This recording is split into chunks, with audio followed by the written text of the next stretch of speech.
DMs and players, how do you deal with main character syndrome? Let us know in the comments below, but don't hog all the limelight.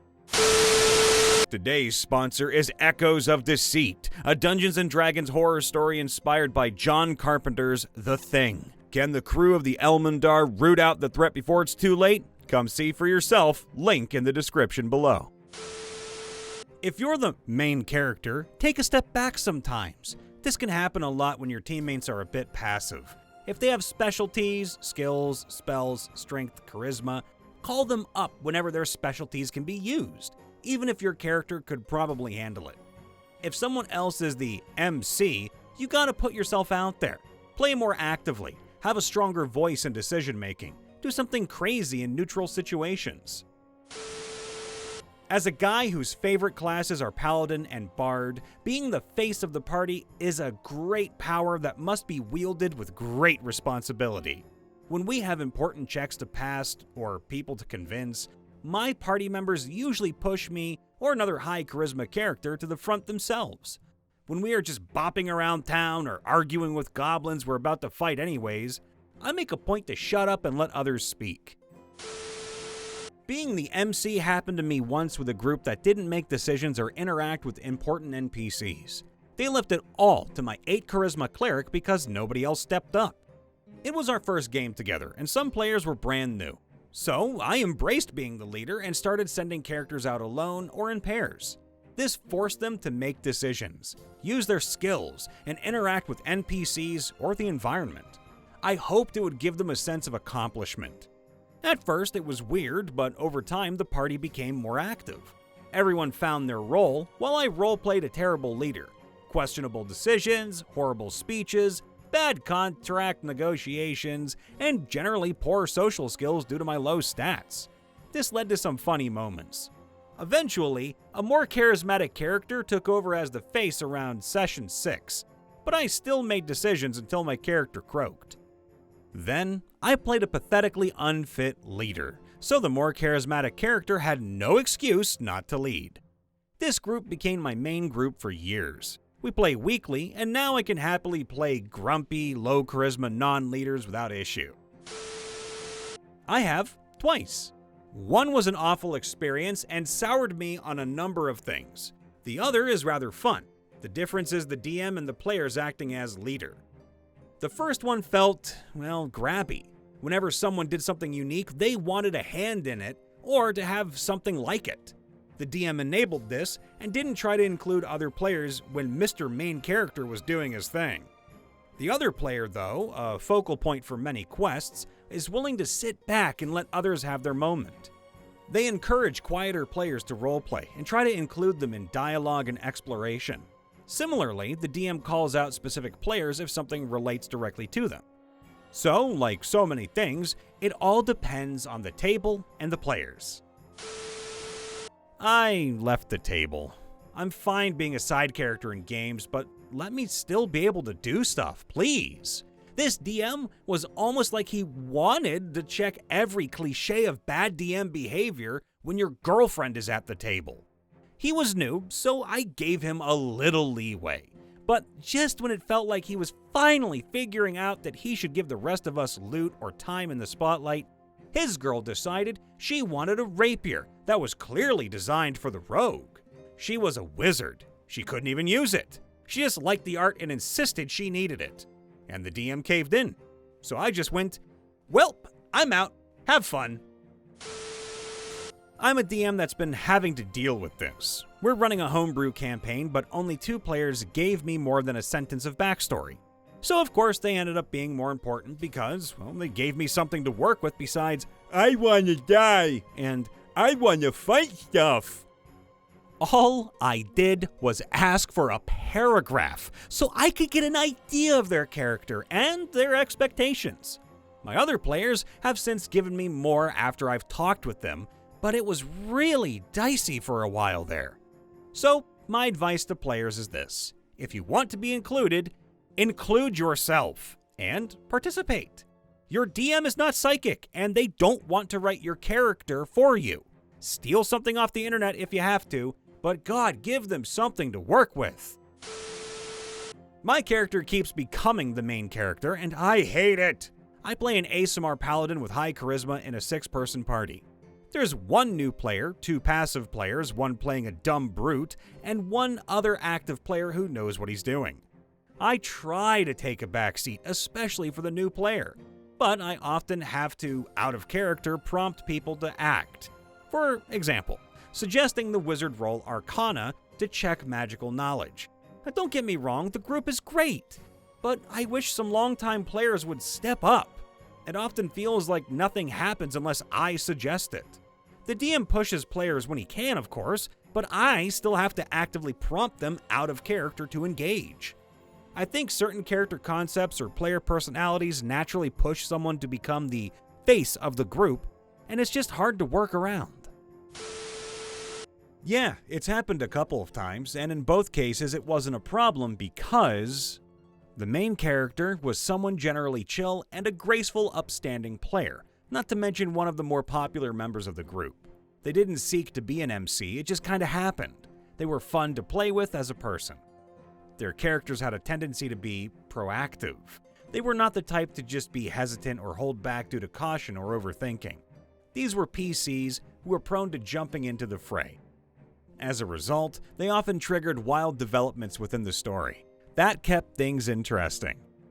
Our groups were full of chill people who put the team ahead of the individual, which doesn't mean our PCs always worked well as a team. What it does mean is that our players were thrilled whenever any of us landed on the big damage or amazing game changer. A win for one PC was a win for all of us. And we were invested in each other's stories, not just our own characters. Seeing someone else's story play out was enjoyable for all of us. This isn't really your question, I don't think, but I ran a shorter campaign this way on purpose for my younger cousin, accompanied by my brother and my uncle. It was very fun. I would actually recommend something like this for a younger person in your life, just as a short little thing. I usually approach the person who is hogging the spotlight to tone it down a minute, or at least direct their excitement towards getting the others involved. I've never had a problem after doing that, since I do make an honest effort to include everyone in the plot. Spoilers for Descent into Avernus!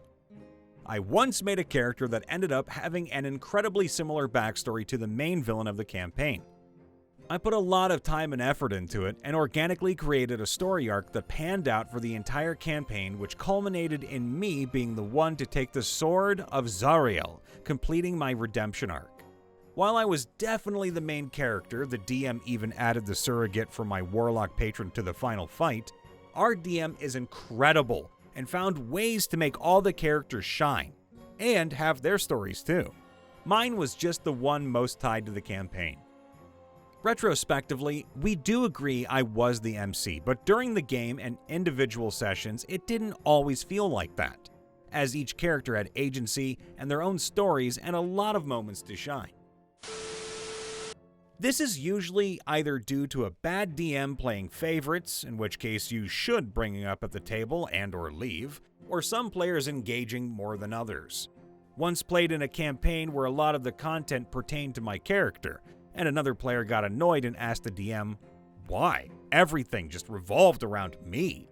The DM said it was because I was the only one who wrote up more of a backstory than, I'm an orphan. Yeah, a DM could make up something from scratch to more directly involve your character, but they're more likely to do cool stuff around your character if you give them something somewhat substantial to work with. Tell the other players to participate more.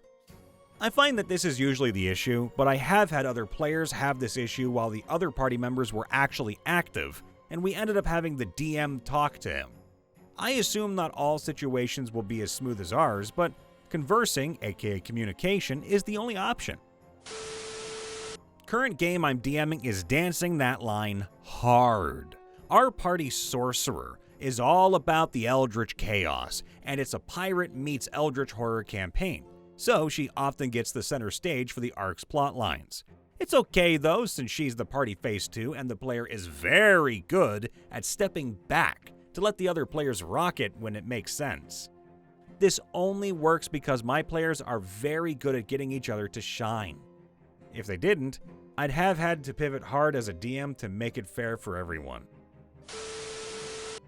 Be more impulsive. If your character is quiet or stoic, it's going to be hard due to less interaction. In my experience, people don't want to take over the game, which is great, but it does lead to more passive play. I play the face a lot because I'm quick-witted and hate dead air. If we have to decide something and nobody says anything, I'll definitely share my opinion. We're not going to sit there for 5 minutes saying, "I don't know, what do you want to do?" The downside, most of my characters tend to share similar personalities across campaigns.